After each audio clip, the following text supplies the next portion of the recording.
Welcome back to another episode of Plant Based Besties. I'm Joey Troxel with my Plant Based Bestie here, Debbie Chu. Deb! Woo-hoo! It's great. Can you believe it's almost December? It is crazy. I know, like I was in Target yesterday and they're playing Christmas music. I'm like, what are they doing? Why are they playing Christmas music? I know. Yeah, Stop because it. Black Friday on Thursday, on Friday night, Friday coming up. Right. That's right? It just Yeah. seems like it comes and goes really fast. So the year just sped by, right?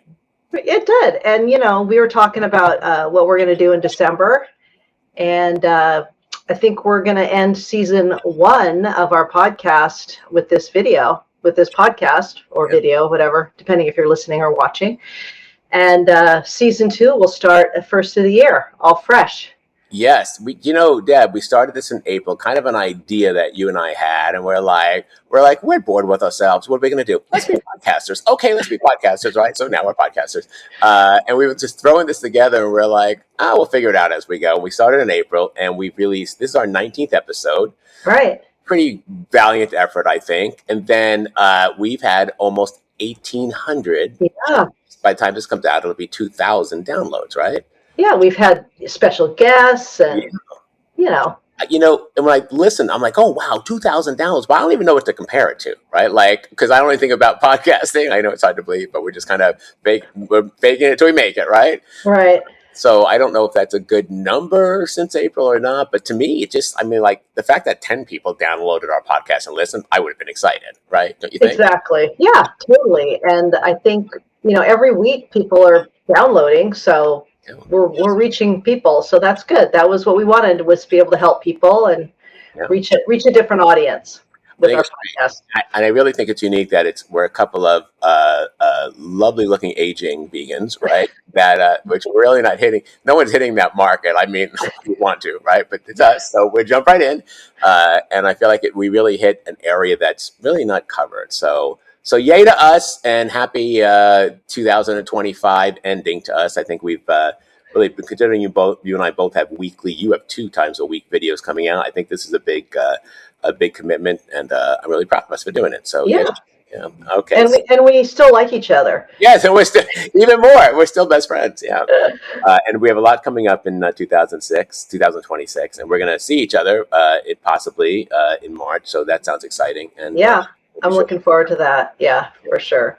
All right. So, Deb, I don't know if you caught it, but of course you did. That's why we're having the episode. But there was this great protein debate, right, between Dr. Barnard and Dr. Nagra, hosted by Forks Over Knives. And I don't know that it was a debate, but it was definitely, what these 2 doctors thought of as far as protein. And it was interesting because Dr. Barnard is of the school we've been following for a long time, where, listen, everyone needs some protein for sure. The RDA is 50 grams or something, a little less if you're a woman, more if you're a guy, and we're all good with that. And then this other guy, Dr. Nagra, he's doing the new game. Did you know there's a Game Changers 2 coming out? I found out with this video that you showed me. Yeah, he's basically behind that movie, and he's more of the approach that we are. Like, vegans do get enough protein for sure, but really it depends on what your goals are. Are you trying to build? So are you getting older, right? Like, you may need more than the RDA, which I feel like is what we had to,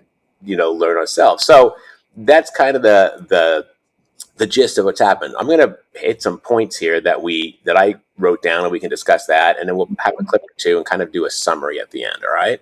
Okay, sounds good. All right. So I think the first point they made was plant protein causes a decrease in mortality on every level. So what they talked about, how when they look at studies of people who took plant protein versus animal protein, that just because it's plant protein and not animals, it didn't come with the cholesterol, it didn't come with saturated fat or any of the stuff that comes along with heart disease and all that with animal products, that just having plant protein changes your mortality level, right? I mean, did you find that interesting as a nurse? Yeah, I mean, well, I knew it was true, but no surprise. But it makes total sense with your cardiovascular health and all that. It's going to, of course, make a big difference because you're not getting all that cholesterol. Right. Yeah. So I was glad that they stated that for sure. The next thing it said was plant protein gives the same benefits as animal proteins in multiple studies. So, and I thought this was important because you know that people are like, oh, you're not getting all the amino acids, you're not getting all nine, Mhm. whatever it is, right? The same people that say that, right? They need to hear this because when they looked at people who took the same amount of protein powder, the effects were the same on both sets of people as far as increase in whatever they were doing, increase Mhm. in mass and health and longer health. So there was no difference where the plant-based protein people didn't have all the amino acids, so now they were lacking in something. And this was, it showed that the bioavailability, there may be a difference in bioavailability in plant protein versus animal, but it was so minimal, Deb, that Mhm. the idea that we're arguing about this is just stupid, right? Right. The benefits outweigh the risks, Yeah, yeah. definitely. And the risks were just that you wouldn't get enough of something, and it just turned out where that was not the Yeah, case. true. So Right. I thought that was interesting, and then Yeah, that was interesting for and he sure. talks about where the info comes from about how that we don't get all of the stuff from plant-based proteins is actually from tests on animals, and that we're not rats, so we don't react the same way. So Mhm. I thought that was interesting. I'm going to play a clip for you right here and show you where they go on about this. On a surface level, if any of those things mattered, if any of those subtle differences in amino acid profiles or bioavailability mattered, we should see that borne out in clinical trials where one group is given plant protein and one group is given animal protein. And we now have 2 trials that have been done comparing either a completely plant-based or almost completely plant-based diet versus an omnivorous diet, where both groups consume a sufficient amount of protein, generally above 1.6 grams per kilogram of body weight. So that's about double of the RDA, which is often recommended for strength athletes. And in that case, where both groups consume the same amount of protein and they lift weights, they get the same results. It doesn't matter whether it came from plants or animals. So we can get bogged down into these debates over, oh, do you absorb 5% more of this or that, or does it have more leucine or less? But at the end of the day, does it actually pan out when we look at the trials? No, both work, and so it doesn't really matter whether you're getting plant or animals. He says it right there that, as far as just the results from the protein, it's the same. Now, does one group have more cholesterol and all that? Probably. I didn't go into that, but Right. that was interesting. So I like that he states that because it kind of backs up what we've been saying, right? Mhm. Right. Yeah. Exactly. And he also says something else. This is a group that got double the recommended daily allowance of protein because the recommended daily allowance is like 0.8, 8. 0.8 Mhm. grams of protein per kilogram of body weight, which is, which is still pretty low. And he's like, these people were doing like, they're, I guess, like we do double that. So, and they both saw the results. So, I mean, I thought that was really needed to be stated after so many of the comments about, vegans, you can't get the same amount of protein. You have to eat animal protein. You don't. Exactly. Yeah. We know that's not true. Okay. So I like that he talks about that. Barnard goes into just talking about, like 50 grams of protein is about what you need, a little less, a little more, depending if you're a man or woman. And is really like of the camp of, I don't know that anyone needs any more than that. So, we I think the starch solution people are that all comes from, you just get it all from starches and beans, whereas the new camp is that you may need better sources, right? Right. And you and I both figured out that doing the start solution, we did not get enough protein just by the way we were feeling, not being able to build muscle. So we live that 50 grams of protein. So we know for us, it did not work. I mean, I don't know, maybe if you're just sitting in a chair all day, that would be okay, but not for, we're really active. Yeah, and I think it's important because you and I know as we're getting older here, because we're both over 40, that that if we don't use it, we lose it, right? Right. So, Mhm. and neither you nor I are willing to just let it go or go down that path. So, Right. we have life to live. We have husbands to torture. We have a lot to do in our lives, right? We got things to do, right? Yeah. So another thing from this video I thought was interesting. He says about 25% of vegans don't hit the RDA of protein. Mhm. I thought that was scary. Yeah, because they think that they're getting it all from their whatever, their beans and their broccoli. I mean, I don't know about you. Well, I do know. We have to like track our food to make sure that we're hitting those goals. I mean, you have to make a conscious effort. Yep. Yeah, it's true.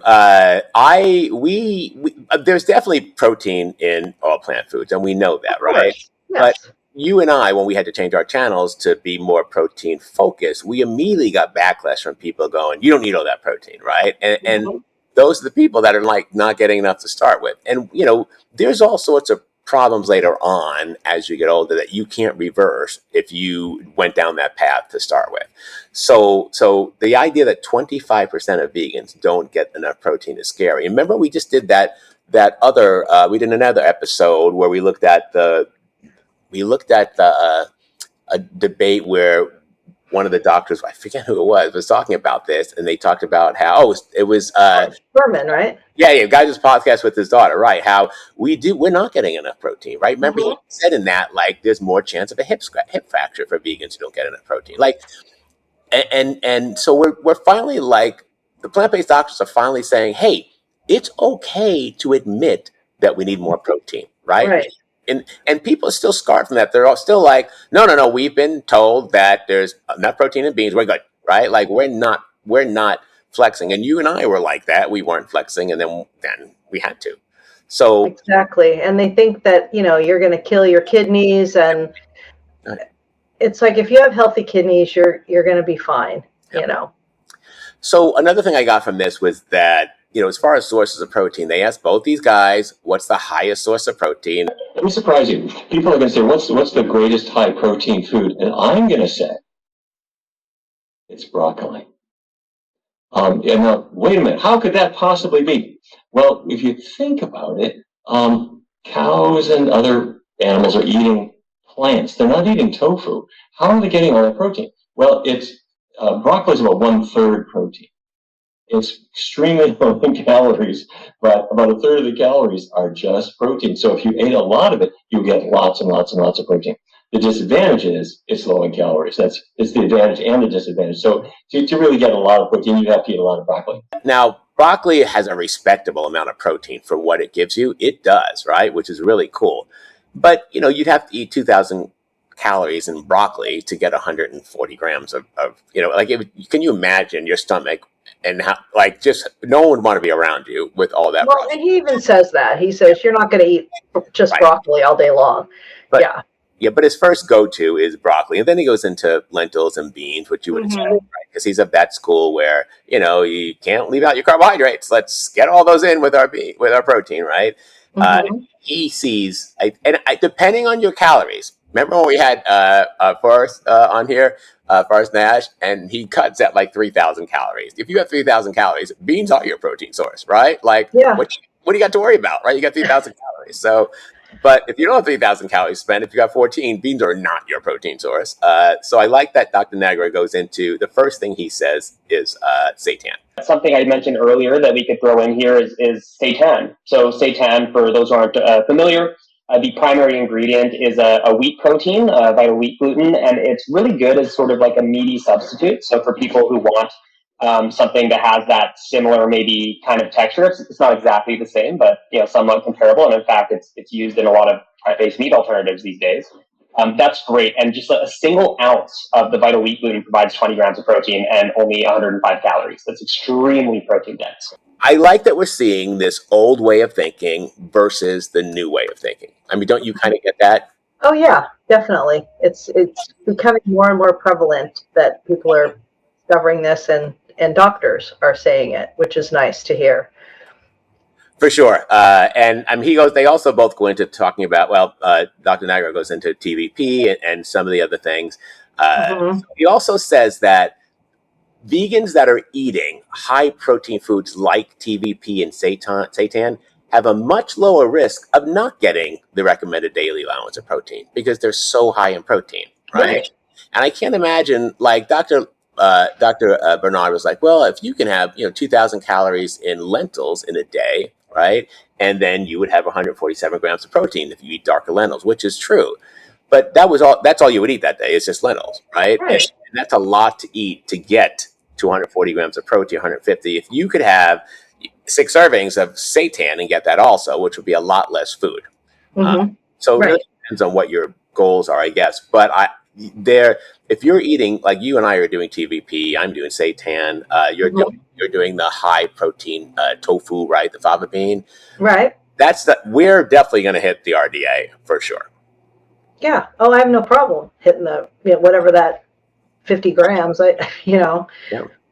So I like that they show both of that, but we really need the newer way of thinking that Dr. Nagra brings. So Nagra also goes into how higher protein diets contribute to lower bone loss problems, which you and I just talked about after watching that other video a few episodes ago, right? Lower fractures, lower bone density issues. Protein increases calcium absorption, which I don't know if everyone knows, right? Yeah. So having higher protein intake helps bones and bone density as you're getting older. So you and I had to learn this. Yep, the hard way. Yeah, I mean, I wouldn't say like it was too late for us, but we had to be dragged begrudgingly into this side of the battle, right? Right. I mean, I, for so long, just said, no, I got to stick with this. It's going to work. And it was like so obvious. And, we talked about it before. We kind of discovered it at the same time that we got to change our ways here. And God, just the difference of how I feel and that I can actually build muscle. I feel amazing. So I'm probably healthier at 61 than I've ever been, which is pretty exciting. And all of that, where would we be if we had not changed? We would just be continue down the path of, not enough protein to absorb enough calcium to do, although tofu has a lot of calcium in it. Where would we have more aches and pains? Would we be like we were tired and exhausted? Like where would we be if we didn't do this? And I'm afraid to even think about it. And mentally too, I feel like my brain like reset or something, because I wasn't eating enough protein.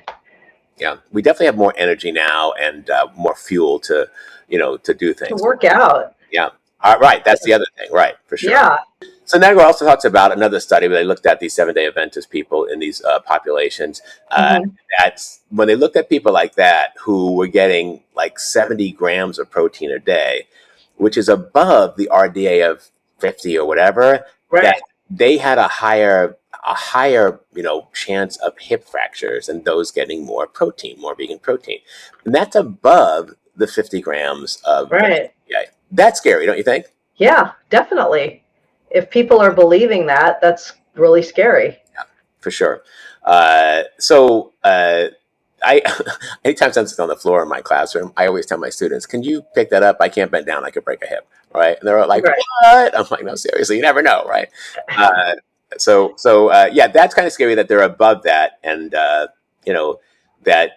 that's still an issue. All right. So they talk about, again, how it's false that plants are missing all the amino acids. They're not.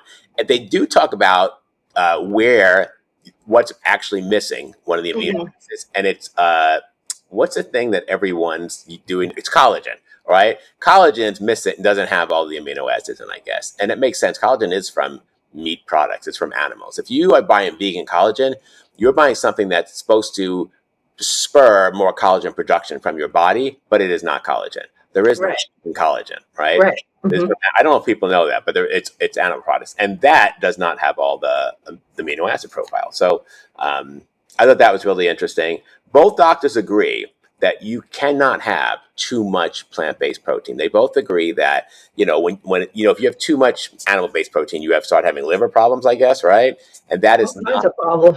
Well, yeah, true. Yeah. It can be toxic, right? But that is not an issue with plant-based protein. There is no study showing that too much plant-based protein causes the same problems. And I mean, you kind of get that too from the studies, right? Oh yeah, definitely. And and like you could not too much soy either, because sometimes I've gotten comments, oh, that's too much soy to eat in one day. Well, there's no rules on that, really. I mean, what's the difference of eating chicken 3 times a day or you eat soy 3 times a day? And they address soy in the thing because they address how, because people were leaving comments and they were doing the comments live and people like, isn't soy dangerous? Doesn't it cause cancer and all that? And oh my gosh, how many times we had to debunk this, right? And I think a lot of women know now, and a lot of doctors promote this, that soy cuts down your chances of breast cancer. Right. Like Yeah, the information's slowly getting out there. The tide is turning, but it's going to take a bit because there's still a whole generation of women that don't believe that. That's pretty scary, but it actually Yeah. breaks up what needs to happen for cancer to develop. So, and so breast cancer, it has a huge indent on breast cancer if you start eating soy. I love that they address that, but I kind of think we all know that. Dr. Nagra also says that higher levels of plant-based protein are associated with lower rates of type 2 diabetes, which I thought was, I mean, the correlation makes sense, but I thought it was great that he promoted that, right? Right, because it's lower in fat. Yep. And that's, one of the major causes when you have too much fat in your cells. Yep. You're diabetic, So many people, as a nurse, this must drive you crazy, right? Mm-hmm. People start talking about diabetes. They're like, I can't eat fruit, I have diabetes. I'm like, I don't understand why you can't eat fruit if you have diabetes. Well, it's all sugar. I'm like, and of course, you and I are like, diabetes isn't about sugar, it's about fat, right? You have to, you're eating pizza, right? Yeah, there's less sugar, but you're stuffing yourself with trans fat. So your cells have fat in them, so insulin can't do its thing and let the sugar in, which is what's supposed to happen. So it's floating around your body, you're peeing it off. So you have too much sugar, but you don't have too much sugar because you have because you're eating too much sugar. You have too much sugar because you have fat in your cells. So, and that would make sense because if you're eating more protein, the thermogenic effect of food, protein burns up more calories while it's being processed because it takes more. That burns up more fat. Like people who eat more protein, I would think, who are trying to monitor themselves, right? Probably have less of a chance of dealing with type 2 diabetes. So that would make sense, right? Yeah, I mean, more so plant protein, because if you're eating the animal protein, you're getting all that fat with it. Yeah.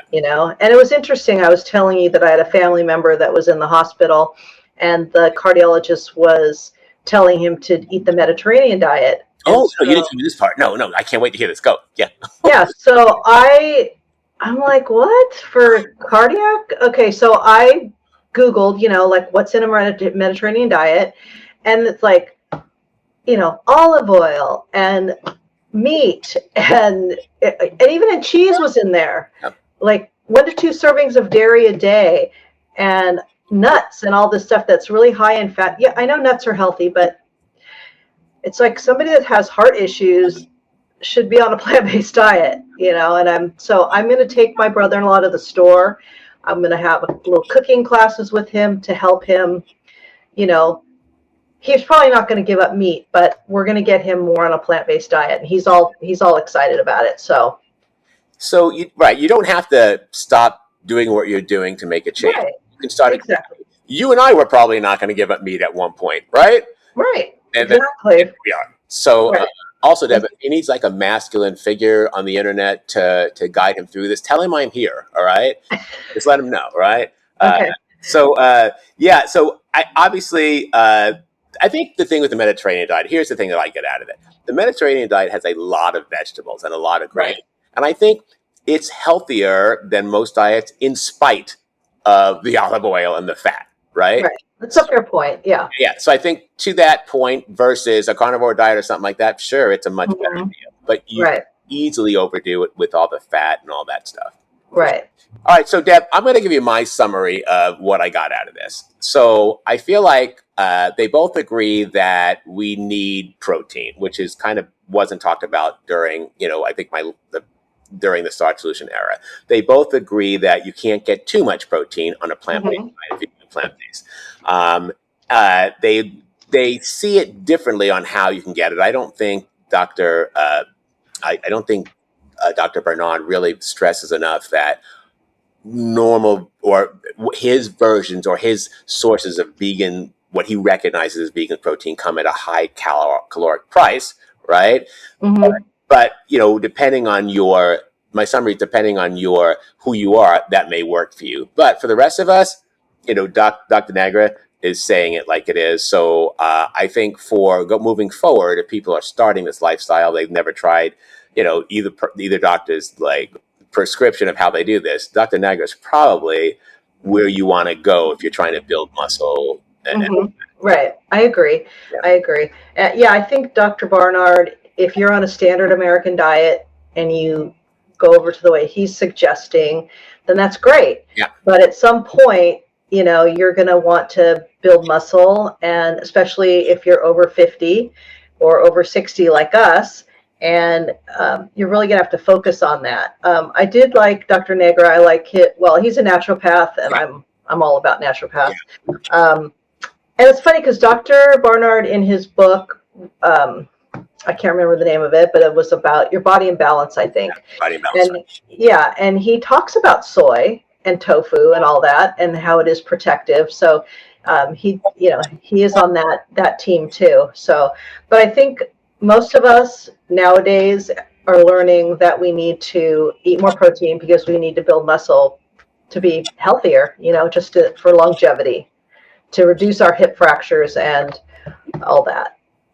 Yeah, so I think the summary is kind of what we've been saying all the last, few years now, is that you need more protein.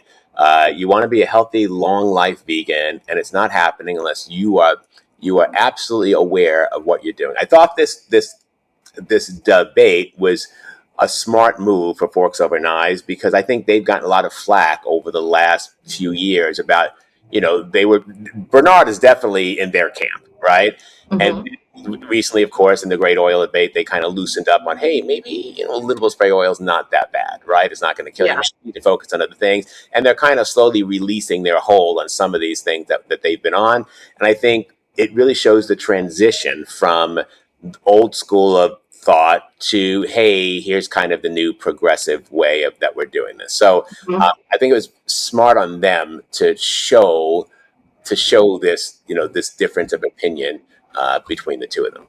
Yeah, and I'm really looking forward to the Game Changers, the second one. And even if you're not an athlete, I feel like we're all athletes in our own way, even if we're just lifting at the gym and walking on the treadmill. So I think it will be important for everyone to watch that. And then also, I'm going to self-promote for a minute. As you go ahead. My cookbook's going to be 40% off starting on the 27th. So go to my YouTube channel and get all the information. Yeah, so check that out. We'll put a link below actually, you're gonna be, if it's going to be, you'll have the video version, so we'll put a link below that. I'll put a link in the show notes for the audio version, because most people check us out there. Either way, there'll be a link there, but that's a great deal, so you'll definitely want to jump on that. And leave some comments what you would like to see for next year. Yeah. As far as podcast ideas, because we're open. Who would you like to see on as a special guest? Just sky's the limits. I think us just coming up with this on a whim and coming up with episodes for 19 episodes was really a valiant effort. But you're right. I would love to hear what you guys think, what you hear us talk about. Especially, let's be real. My son always says this. Your viewers are like aging women. That's who your viewers are, right? I'm like, okay, well, that's who follows me. Especially, so our viewers, we have the same viewers, especially you all that we're talking to directly here, us aging women. We would love to hear what you have to say as far as what you'd like to see, or how you'd like to see us move forward, because we're all in this together, right? Right, and we're making this for you guys, so we want to do what you're interested in. For sure, definitely. All right, that's our podcast for today. Thank you guys so much for joining us. If you like the podcast, please leave us a 5-star review on Apple or Spotify, or wherever you get your content. Deb, have you ever do you even know how to look any of those up? I do not. What do you mean? Reviews, can people? What if I? Oh leave? I don't know. So we'll have to figure that out. Do it anyway, because we promise we're going to learn how to use this tech. We're going to figure it out, and we're going to see all the reviews and be like, oh my God, we love you guys. We're learning. So do it anyway. We're going to learn more about this next year for sure. Exactly. If you're watching on YouTube, leave a comment below the video on Deb's channel and let her know. Anything else you want to add, Deb? No, just happy holidays and stay safe, and we will see you in 2026. All right. We love you guys. All right. Bye. Bye-bye.